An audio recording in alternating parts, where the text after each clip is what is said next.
All right, guys. Happy Christmas, and I just pray that this comes to pass. At least let this disbursement take place before Christmas. It's going to be a joyful celebration. So, guys, pay close attention and hear this information because for what they are saying, it's like they're going to do it before Christmas. So make sure you subscribe to the update and share this information, guys. Appreciate you guys for stopping by. There is grant to be disbursed, and when is this grant going to be disbursed? We are going to celebrate this Christmas with disbursement.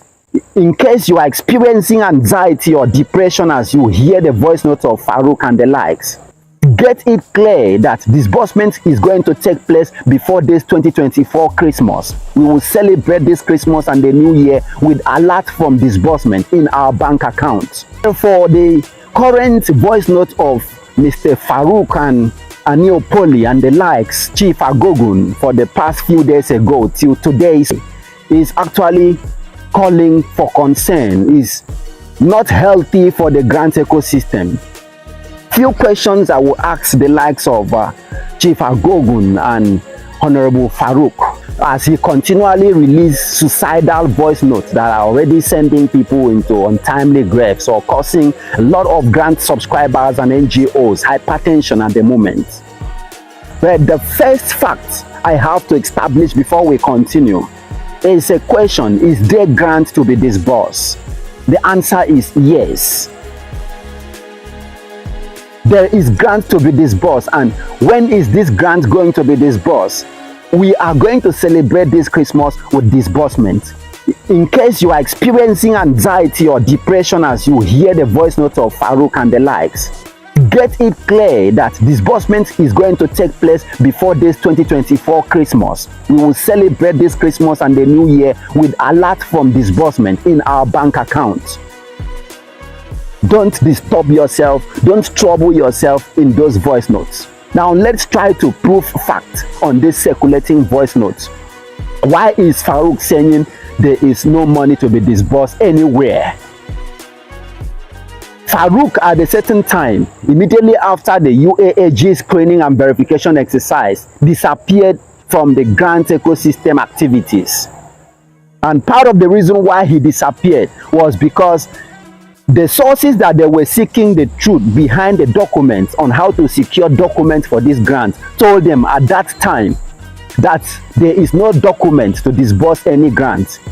And why were they even using Faruk? Looking at him, he's not actually an influential figure physically to rely on.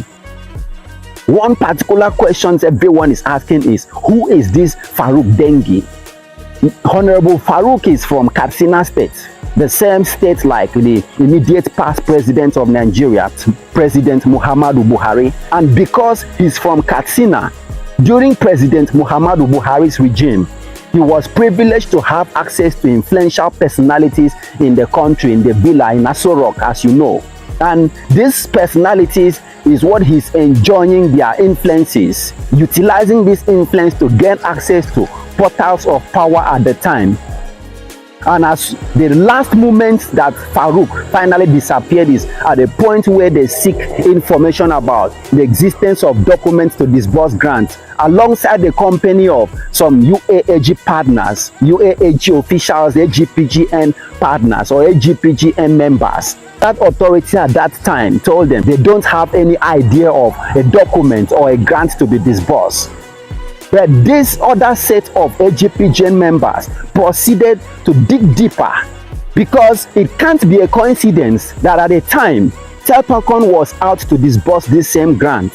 Theobarth Global Foundation was out to disburse this same grant. SEM was about to disburse this same grant. UAAG was equally out to disburse this same grant.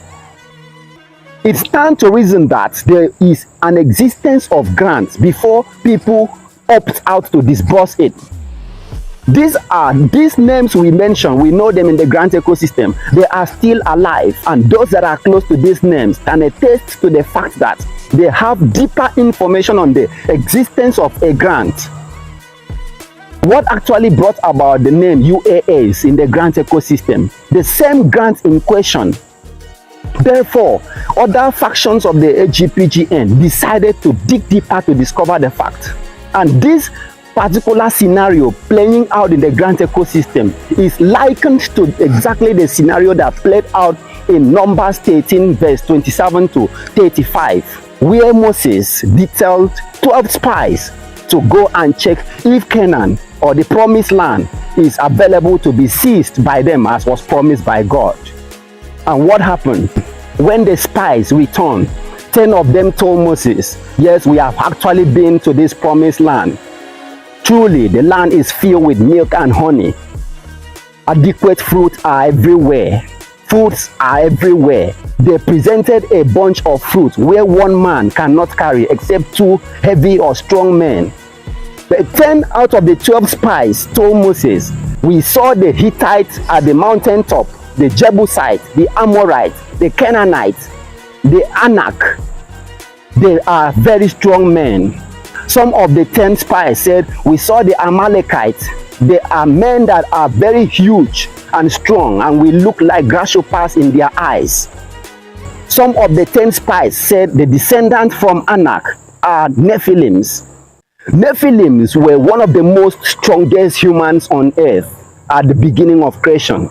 They were actually angels that transformed themselves to humans because they fell in love with beautiful ladies on earth and had carnal knowledge with these beautiful ladies, bearing kids, the kids that later grow to become as strongest as their parents or the descendant angels. So some of the 10 spies actually told Moses that we look like grasshoppers in their eyes. As such, the cities being heavily fortified alongside with the strongest tribes existing makes it impossible for us to seize the land that God promised to us. But only 2 out of the 12 spies told Moses, let's go and take the possession of the land that God promised us. With our trust in God, we will take the land that God promised to us and our forefathers. Joshua and Caleb made this pronouncement. And this is the same report that Moses, later Joshua, acted on to be able to occupy the same land that 10 people, the majority in the spies, said it's impossible for them to occupy. Honorable Faruk can be classified among the 10 spies that transmitted the reports of negativity, of depression, of impossibility, whereas there is no impossibility with God. Whereas the remaining audience of grant stakeholders that are still assuring you of disbursement are the 2 Caleb and Joshua in the grant ecosystem, transmitting the news of breakthrough and emancipation of the masses. Where should you rely on? Who should you build around at this moment in grant history? The line is already drawn. The decision is yours. You have to choose who you should listen to. You have to choose who you should build your thoughts around, the group, the voice note you should take importance at this moment. It's not every voice note that is a voice note to be listened to. It's not everyone that makes voice note that should be taken serious at this moment in grant history. Those that knows the truth knows that an activity is actually ongoing at this moment to usher in disbursement. That is why when I see some people criticizing or even insulting Pastor Felix of AGPGN, they don't know that they are insulting their Caleb in the grant ecosystem. When I see some people insulting Comrade Abdul, they don't know they are insulting their Joshua in the grant ecosystem.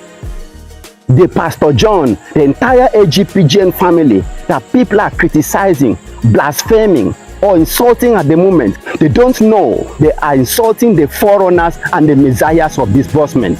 They are Joshua and Caleb that will see them to the promised land.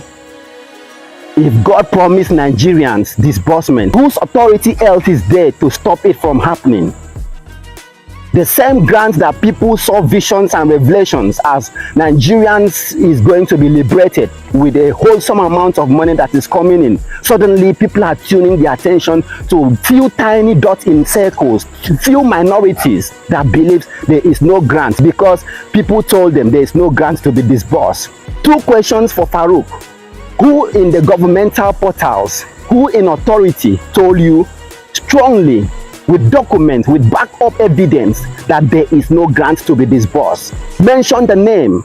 Who in CBN, who in the villa actually told you, Mr. Faruk, that there is no money to be disbursed to Nigerians. You can make baseless proofs and people start following you. You can make baseless statements and be sending people to hospital. Few days ago, immediately after an NGO CEO watched your video with Chief Agogun in that hotel, she slumped and was rushed to the hospital. How many people out there are currently hypertensive or thinking of committing suicide because of your voice note and your video with Chief Agogun? And Chief Agogun, you should understand the position of a leader. A leader is accorded influence, an influence that is capable of influencing people around them to success, an influence that is equally capable of influencing people to untimely grave. Choose what sort of information you are sending out as a leader. If you don't have adequate facts, if you don't have adequate proof to back up your facts, don't make such a statement. As a chief in my community, chief doesn't make unguarded statements. Chiefs doesn't take sides. Chief doesn't accept bribe. Chiefs are people that understand the concept of information management. They understand the effect every negative information holds. What do you gain in causing frustration, depression, discouragement at this moment in the grant ecosystem? If you can't encourage people, don't discourage them. If you can't communicate messages of motivation, don't demotivate them. Allow people to focus on the future. Allow people to focus on realities. And what is the reality at this moment?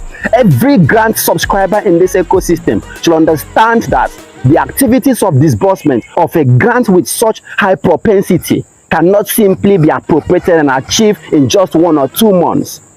After the whole illusion, after the whole deceit, eventually they discover the truth, the document and the grant. And these grant handlers have to restart the entire processes that will lead to disbursement.